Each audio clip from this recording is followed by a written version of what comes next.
Okay, here we are, and we're back with amoureux for part 2, and I am going to start on the wings. So I'm going to use a blue-gray color.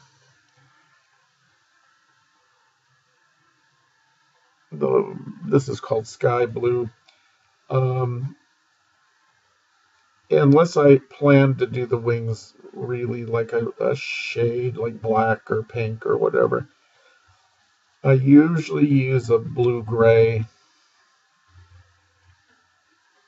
because really what we're doing is lights shining off of white feathers, so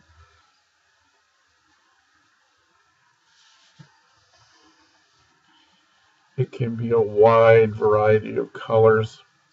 And I'm starting with the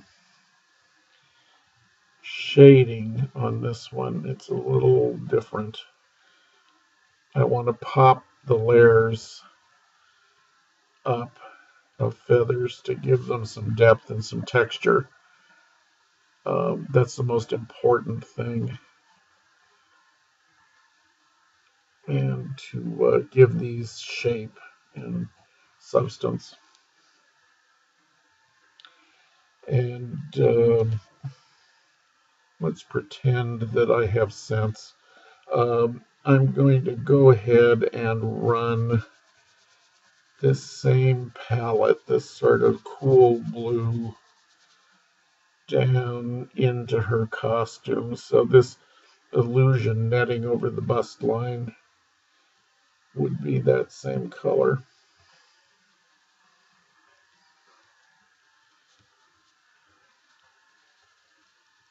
I hope you enjoyed the first video. It was a lot of fun to do.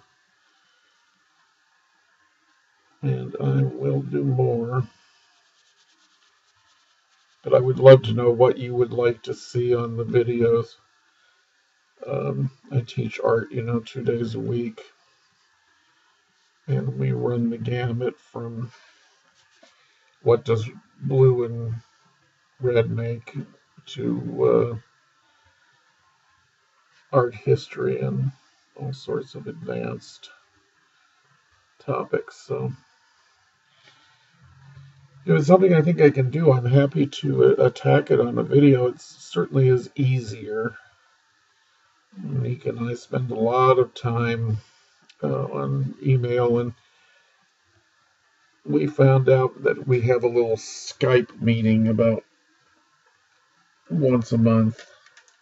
It makes our lives a lot easier because you can, especially with the language barriers and so forth. Her English is certainly far better than my Dutch will ever think of being, but it's hard when you're talking to somebody in a language that's not their first language. Okay, I've switched to a little bit of a darker blue, but it's still that kind of blue-gray.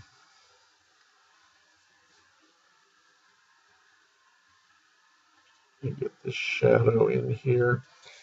Remember what I told you in the first video, dark pushes back. So if you make this a little bit darker than the arm is going to come forward and the wing is going to push backward. When I was doing a lot of decorative painting and decorative painting books, toll painting is what some of you might call it, I did a lot of trompe-l'oeil, which is kind of a complicated technique where you make things look like they have a lot of depth, but they're actually just flat. And you want to fool the eye into believing that the item is laying there. It's really fun to do. A lot of people find it really tedious and boring, but I love to do it. And I have found that you can kind of do the same thing with coloring these. You can really get a sense of depth and roundness and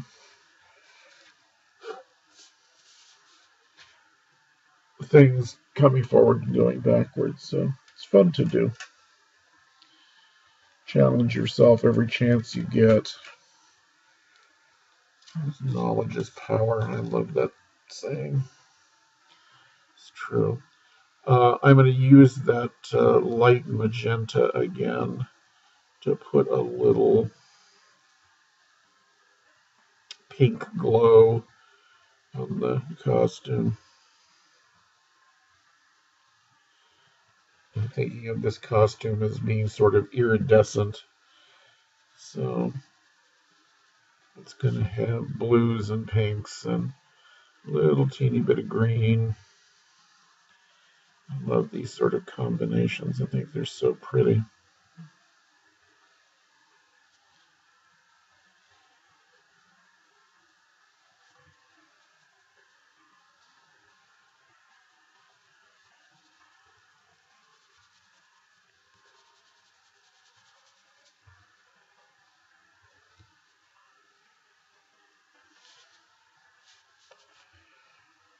Okay, can you see that?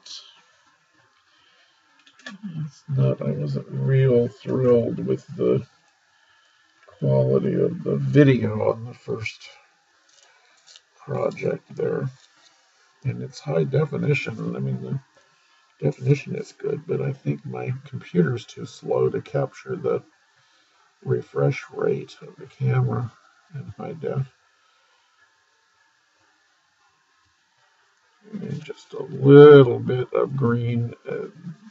The green for iridescent colors is kind of a heavy green for some reason.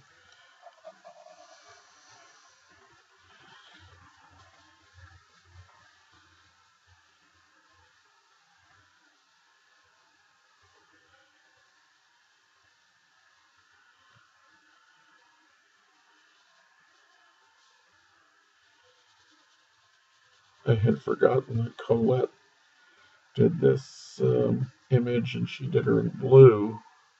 Beautiful, strong blue color. So I was going to do her in lavender, but I thought I would do it in something that was a little more angelic.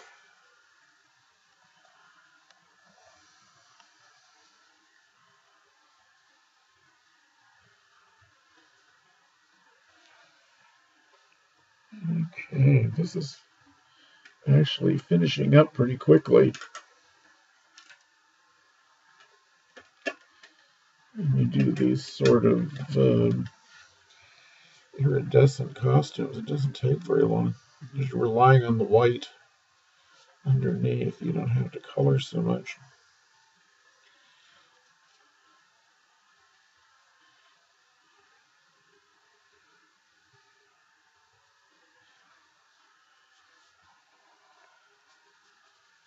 And I completely forgot to mention the first time around that this one is a print. I wanted specifically to work on one that was printed off onto paper just like you would do it. So it's printed off on an inkjet printer. This one is the original. This is the original drawing. And actually, I think the print looks better than the original. So isn't that interesting? Because the lines are crisper and a little bit darker and don't have that artist thing going on. Well, that's it. I don't see any reason to do much more to her. If I was going to use her in a project, I would probably want to do maybe stickles on the wings, and who knows, gussy them all up. And I love self-adhesive rhinestones. There's a company that's called Me and My Big Ideas. I believe it's here in California. They sell them at Joann's Fabrics online. They make the best stick-on rhinestones. They are so good, and they're hard to find. She does them in a number of colors. She does sheets that are all red, let's say, or all yellow, and then she does others that are rainbow colors or complementary colors. So they're fun to work with, and they're really good quality, so they're beautiful on projects. All right, hope you had a good time. That's all for today. And I'll decide what I'm going to do next. And hopefully, I'll hear from some of you with some ideas. And we'll be answering more questions online. Have a wonderful evening. Have a great Easter if you're celebrating it this weekend. And remember, always create with love. Bye bye.